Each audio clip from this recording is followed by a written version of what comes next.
Hi guys, it's Frankie from Frankie Tech. Good to see you guys again, and I can't believe it's already been 1 week since I launched my in-depth review of this Redmi Note 10 Pro. And what an amazing time I've had with this phone. Personally guys, I've been using this phone for well over 2 weeks, and while I've been focused on the Redmi K40 Pro for the past couple of videos, I wanted to look back at this device and share my traditional 1-week review and FAQ video with you guys. And to be honest guys, this phone has been a revelation here on the channel. Just an incredible piece of technology that for the price, I think has just changed the game when it comes to what you expect in a mid-range phone. From the gorgeous design to the 120Hz AMOLED display, rock solid Snapdragon 732G performance, a 5020 mAh battery with 33 watt fast charging, incredible dual speakers for the price, and a camera and 108 megapixels the first time on a Note series phone. This phone I consider almost like a reset of the entire mid-range market, and I think a lot of other OEMs are now scrambling to figure out how do they address this Redmi Note 10 Pro, which is offering by far the best value of any phone in its price point to date. So we're just going to go through a handful of questions, and thanks for all of your comments and support on these videos. And let's jump into question number 1. Frankie Tech, this seems almost like the perfect device, but is there something you can share that you're not a fan of on this Redmi Note 10 Pro? And yes, no joke guys, I was definitely gushing about this phone because I realized what an amazing value proposition it is. And there's very little to fault about this device, but as it relates to this particular unit, I do have one nitpick. And as much as I do love this onyx gray, it's a beautiful color, this back is a fingerprint magnet. And this is the type of device that you definitely want to keep a chamois handy for, because let me tell you, once I take it out of the case, this thing gets dirty, and it gets dirty real fast. Now of course the onyx gray is the most subdued color, but I will tell you, I really do wish I had been able to check out that gradient orange variant. And another big reason is because the orange variant is a matte Gorilla Glass 5 back. And I truly think that's a big deal when it comes to this type of a device. That is probably my biggest nitpick of using this device. That being said though, it is still really great build quality on this phone, and I would not worry about the design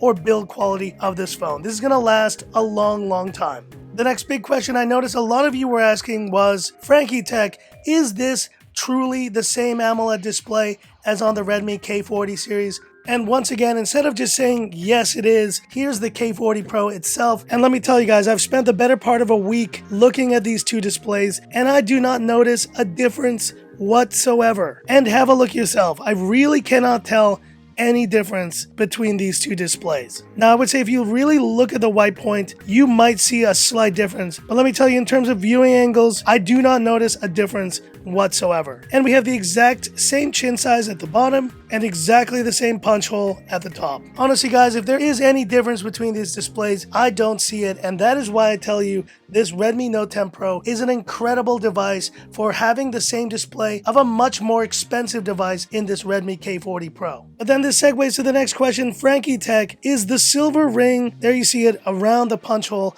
a deal breaker? Now personally for me, it is not a deal breaker, and I explained this in my other video that I think they put that in there so when you're taking photos, especially in the dark, you can still see where the punch hole is, and it can help basically place your eyes in the correct spot when you're taking a selfie or doing any front camera video. You know, I think this is just one of those things you're going to have to look at for yourself. To me, it's not a deal breaker, and I really don't think it should be for you.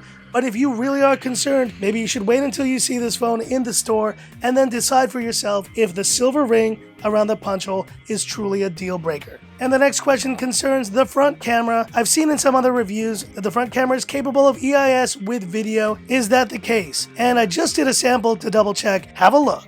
Just a quick test of the EIS on the front camera, and you can definitely tell it's there.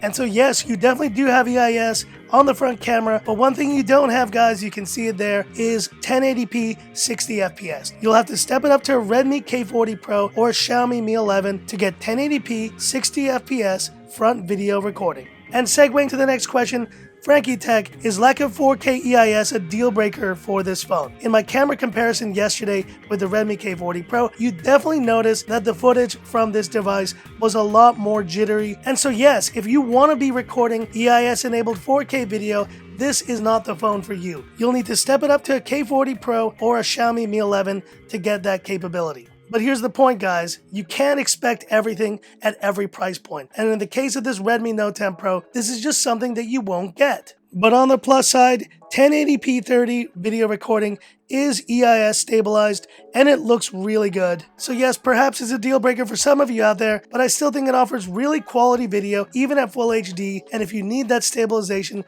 that's what you'll be recording at. And the next question, Frankie Tech, does the Redmi Note 10 Pro support DC dimming? Well, unfortunately, I will tell you that is the one negative in terms of the display of this phone. There's no DC dimming available on the Redmi Note 10 Pro. And DC dimming basically reduces those lines that you notice when you're recording video. This phone does not have that, but from what I've seen, the Redmi K40 Pro also does not have that available. You'll need to set it up to the Xiaomi Mi 11 to get DC dimming on the display. But that being said, you do have some other modes available, like reading mode, which you can see you can adjust to classic, and we'll go ahead and kind of put this warm tone on the display. I'm going to go ahead and turn that off right now. And sunlight mode is also available on this Redmi Note 10 Pro, and that's basically going to adjust brightness to strong ambient light when automatic brightness is turned off. So you want to use this if you're out and about, and it works really well. And another question, Frankie Tech, have you received any software updates to this Redmi Note 10 Pro? Well, funny enough, I just received an update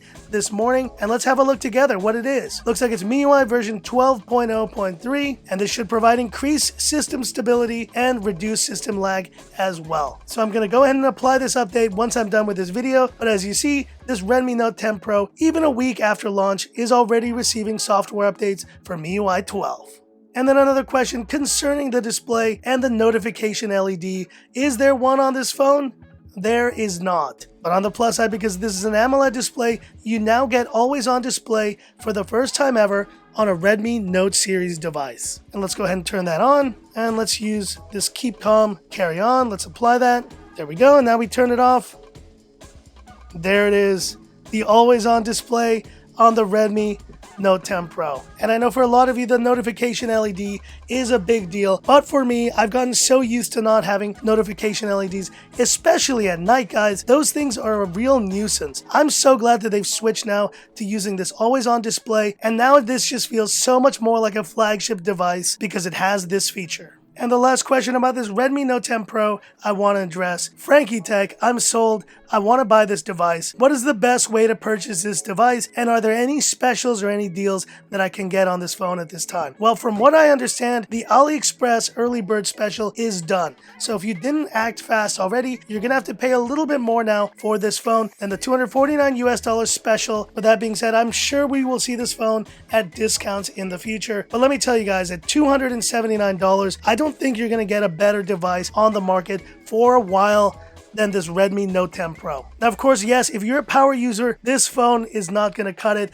and you're waiting for something with a little more power, maybe with 5G capability, that will be the right option for you. But I'm going to stick to what I said yesterday, and I truly believe that for 95% of users out there, this Redmi Note 10 Pro is the absolutely best option for you to consider. You know, when the Poco X3 NFC came out, a lot of you guys said, this is an amazing device, and this Redmi Note 10 Pro is practically the same device, only with a 120Hz AMOLED display in its place. And it is, in my opinion, the best option for you to consider in a mid-range phone so far this year. But hit me up in the comments. Have you picked up a Redmi Note 10 Pro, or is there another device that you're waiting for instead of this one? Hit me up in the comments. I'd love to hear about it. And that's it for this video. If you liked it, give me that thumbs up. And if you love the content of Frankie Tech, subscribe to the channel. Hit the bell icon for future updates. Stay tuned, guys. A new challenger approaches. There's a new phone coming to the channel tomorrow, and I can't wait to share it with all of you, so stay tuned for that. So that's it,